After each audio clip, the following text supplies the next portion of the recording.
What did your family do that made you ashamed to be related to them? My sister Georgia was 7 months pregnant with her miracle baby when she got spiked and taken advantage of by one of her closest male friends. She regained consciousness 12 hours later, now with a flat belly, bruising near her nether regions, and dried blood all around her thighs. The guy got off on a suspended sentence. I became pregnant 18 months ago, and Georgia saw this as her miracle boy being reborn in my womb. She showed up to the hospital while I was in labor with fake documents. She's a surrogate. I'm the real mother. My parents were right there backing her up. Georgia tried to literally rip my baby out of my arms when the nurses wouldn't listen to her. For the next week, Georgia visited daily and called herself Mama in front of everyone. She'd take hundreds of photos and post them online as her newborn. It got so overwhelming I had to block her, but she retaliated by filing a false CPS report. While the worker was at our house, Georgia showed up with our parents. "We're concerned too," they said. Georgia even had a black eye painted on with makeup. Her husband gave this to me, but I chose not to press charges because he was drinking heavily and didn't mean it. The worker called me and my husband in for an interview. Sam was placed with Georgia during the investigation. I spent every second fearing my baby would be taken away from me, but 2 weeks later, our names were finally cleared. My husband and I drove to Georgia's house where we found Sam basically incapacitated in his crib. My husband physically restrained Georgia,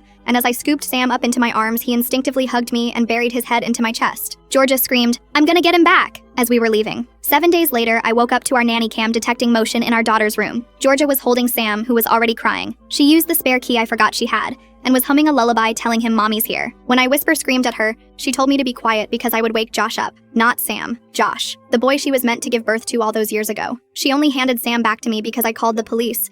My husband and I went straight to court. We filed a restraining order, but the judge denied it. He said there was no credible threat of violence shown, and it didn't help that my parents took her side during the testimony. Sadly for Georgia, her husband filed for divorce after seeing the security footage played in court. Georgia blamed us for that. "You turned him against me. You stole my husband just like you stole my baby." By the time the divorce was settled, Georgia had spent the entire few months planning. She'd gotten our mom to make her a copy of our new house keys, and one night she used them to silently break in. I woke up at 5 a.m. to an empty crib. I panicked harder than I ever had, and after reviewing the nanny footage, I called 911. An Amber Alert was issued as well as a medical emergency warning. The next few days were terrifying. Sam had an autoimmune disease and needed my milk to live. The only reason he'd lived during that 2-week period with Georgia was because I'd given her all the bottles I had. Now Sam didn't have my milk. 72 hours later, the police called me. They found Georgia in an apartment 2 states away. Sam was critically ill and severely dehydrated with his organs beginning to fail. They airlifted Sam to the nearest hospital and told me they couldn't guarantee his survival. While he was in the PICU, a psychiatric evaluation was carried out on Georgia. They found complete false documentation in her apartment, including a fake birth certificate and forged custody papers showing her as the mother. She'd even created a fake social security number for Sam. Her plan was to claim she'd just gotten emergency custody from a neglectful mother. The apartment lease had been established months prior, and she'd already told the landlord she was getting custody of her sister's baby. Now Sam was fighting for his life, and our parents hired Georgia the best lawyer they could afford in the hopes of getting her off on a technicality. Full story on channel linked below.